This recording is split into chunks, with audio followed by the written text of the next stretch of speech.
Bonjour et bienvenue sur Euronews. Dans cette émission spéciale consacrée à l'élection présidentielle française, nous nous intéressons aujourd'hui à un phénomène grandissant, non seulement en France, mais dans une grande partie de l'Union européenne, la montée de l'extrême droite. On note une recrudescence des mouvements populistes, xénophobes ou nationalistes dans plusieurs pays européens.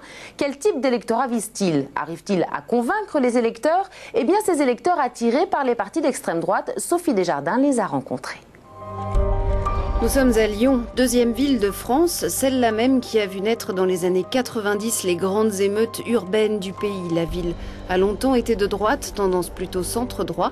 Le vote extrême droite ici est très variable, un vote en pleine mutation en Europe qui draine de plus en plus d'électeurs venus d'horizons très divers et inspire chez les autres un rejet farouche. Non. Non, pas du tout. Ah non. Non. Non. Bah non, bien sûr que non. Non. Je ne sais pas. Mais certainement pas. Oh non. Bien sûr que non. Non, du tout. Non. Est-ce que vous votez pour le FN? Sûrement pas. Parti de 0,75% en 1974, le tournant s'opère dans les années 80. Le parti se stabilise autour de 14% avant de culminer en 2002 lorsqu'il est présent au deuxième tour des présidentielles face au RPR de Jacques Chirac. Un Français sur 10 voterait Front National, mais où sont-ils? Ce n'est pas sans mal que nous avons réussi à en rencontrer certains. Car pour beaucoup, voici le visage de l'extrême droite.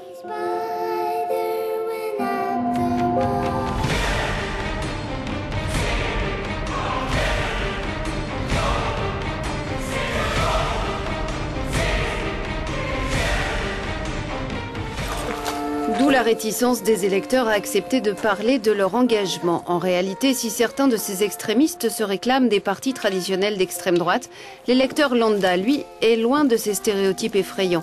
Nous avons rencontré dans la banlieue aisée de Lyon Muriel Coativi, femme au foyer, et Nicolas Flores, jeune retraité. Quelles sont les valeurs que défend le Front National qui vous tiennent particulièrement à cœur? L'identité nationale. Voilà, l'identité nationale. J'ai l'impression que tout fout le camp, il n'y a plus de valeur, on peut presque plus dire qu'on aime la France, on n'a même plus le droit de chanter la Marseillaise, on n'est même plus maître de nos destins en France. Donc la France n'existe plus. Il n'y a plus de frontières, on ne se protège plus, les directives viennent d'ailleurs. Pour moi, c'est une Europe beaucoup trop fédéraliste. On nous a imposé une Europe où chaque pays perdrait de plus en plus son identité et d'un peuple devient une population au service, je dirais, de la mondialisation. Et bon, cet aspect final de l'Europe ne me séduit pas du tout, me fait même peur. L'Europe, sujet de préoccupation majeure car perçue comme destructrice de la nation et de son identité, mais aussi bien sûr l'immigration et ce sentiment d'être envahi. Il n'y a pas de racisme vis-à-vis d'une population. Seulement, je pense qu'il y a ce sentiment que l'islam est privilégié par rapport aux autres religions, ce qui est une atteinte à la laïcité. Une atteinte à la laïcité et puis, par certains aspects, une atteinte à nos libertés. Je suis ouvert à tout ce qui rapporte quelque chose à la France, un plus pour la société française. Mais quelqu'un qui vient chez moi pour faire du prosélytisme, non. Il n'a pas droit d'entrée. On ne vient pas chez moi pour me dire ta fille doit s'habiller comme ça, ta fille doit faire ça, tu dois manger telle viande, ça. Non, je suis chez moi. C'est aussi la France terre d'asile, c'est une vieille... France terre d'asile, je veux bien, si on avait les moyens, il n'y a pas de problème. Moi, ma maison est ouverte. Si demain quelqu'un vient chercher une soupe, il n'y a pas de problème. S'ils sont 150, j'aurai des difficultés. S'ils sont 200, j'en parle plus. J'ai la chance de ne pas être immigrée. Voilà, on est né au bon endroit, il faut quand même le dire. Mais l'immigré qui arrive, franchement, je n'aimerais pas être à sa place. C'est pas possible. Enfin, je veux dire, on n'a rien à leur offrir aujourd'hui.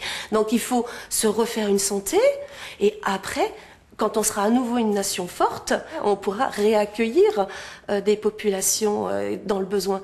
Aujourd'hui, c'est un cadeau pour personne.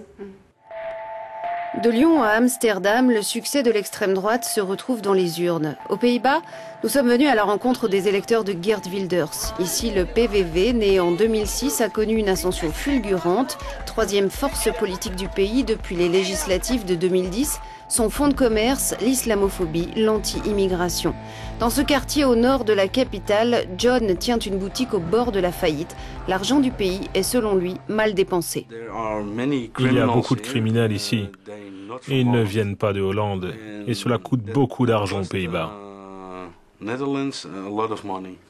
Donc vous pensez que s'il y a de la criminalité, c'est à cause des immigrés?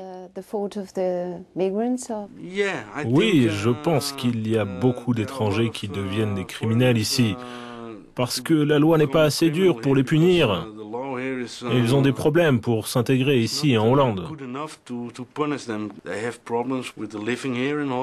Mais voter pour les PVV va les aider à s'intégrer? Il faut bien commencer quelque part. Le PVV est le seul parti qui prend position sur ces questions. Est-ce que vous vous sentez européen? Ce n'était pas mon choix d'avoir une seule Europe. Nous devons aider la Grèce, mais pourquoi? Ce n'est pas notre problème. On a aussi des problèmes ici en Hollande. Donc battons-nous d'abord pour ça et pensons aux autres après.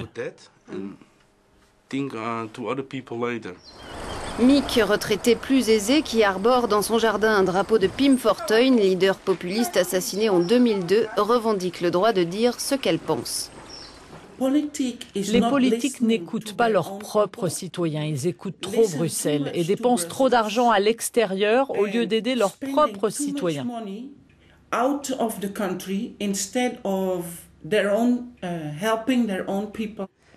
Bruxelles, l'Europe, c'est un problème selon vous?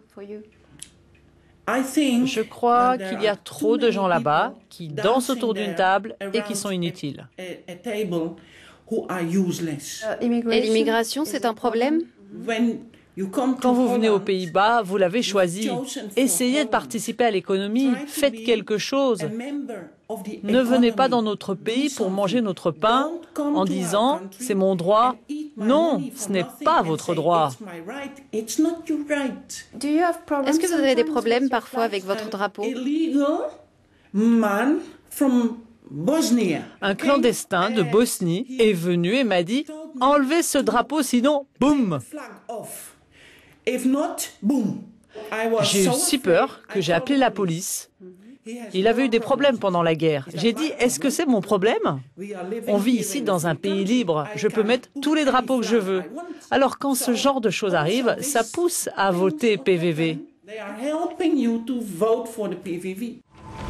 La compassion n'est pas l'apanage de l'extrême droite ici. Le discours est plus violent, mais ici comme en France, on retrouve ce sentiment d'être chez soi et la volonté de le rester.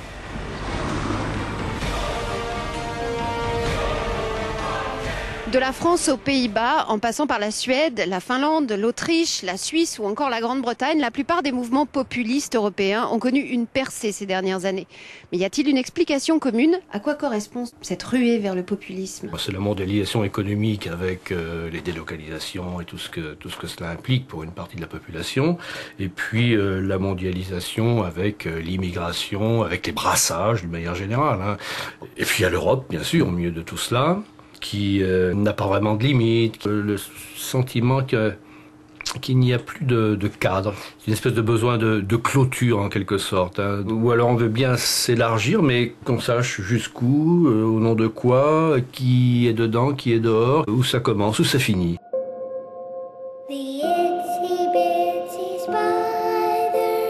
Quand il y a un souci émergent, on serre les coudes et on s'enferme peut-être à l'intérieur de nos frontières. C'est peut-être ça le nationalisme. Plus on nous forcera à être européens, plus on reviendra à nos racines.